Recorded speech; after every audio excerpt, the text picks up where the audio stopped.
ಇಂದು ಮದನ್ ಮಹದೇಶ್ವರ ಹುಟ್ಟುಹಬ್ಬವನ್ನು ಅವರ ನಿವಾಸದಲ್ಲಿ ಬಡವರ ಬಂಧು ಅಭಿಮಾನಿಗಳ ಸಂಘದಿಂದ ಆಚರಿಸಿ ಶುಭ ಕೋರಿ ಅಭಿನಂದಿಸಲಾಯಿತು.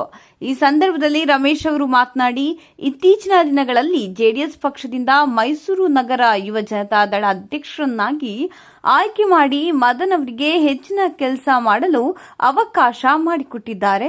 ಇವರಿಗೆ ಇನ್ನೂ ಹೆಚ್ಚಿನ ಅವಕಾಶ ಸಿಗಲಿ ಎಂದು ಈ ಸಂದರ್ಭದಲ್ಲಿಯೇ ತಿಳಿಸಿದರು. ನಂತರ ಮಾಜಿ ನಗರ ಪಾಲಿಕೆ ಸದಸ್ಯರಾದ ಭಾಗ್ಯ ಮಹದೇಶ್ ಅವರು ಮಾತನಾಡಿ, ನಮ್ಮ ಮನೆಯಲ್ಲಿ ಯಾವುದೇ ಕಾರ್ಯಗಳು ನಡೆದರೂ ಅಲ್ಲಿ ನನ್ನ ಅಣ್ಣ ತಮ್ಮಂದಿರ ತರ ಪಡುವಾರಳ್ಳಿ ಪಾಪಣ್ಣ, ಸುಣ್ಣದಕೆರೆ ರಮೇಶ್ ಹಾಗೂ ಸರೋಜಾ, ಕೃಷ್ಣ ಇವರುಗಳು ಸದಾ ಕಾಲ ನಮ್ಮ ಜೊತೆ ಕೈ ಜೋಡಿಸಿ ಕಾರ್ಯಗಳನ್ನು ಸುಗಮವಾಗಿ ನಡೆಸಲು ಸಹಾಯ ಮಾಡ್ತಾರೆ. ಇವರಿಗೆ ಈ ಮೂಲಕ ಧನ್ಯವಾದಗಳು ತಿಳಿಸುತ್ತೇನೆ ಎಂದು ತಿಳಿಸಿದರು.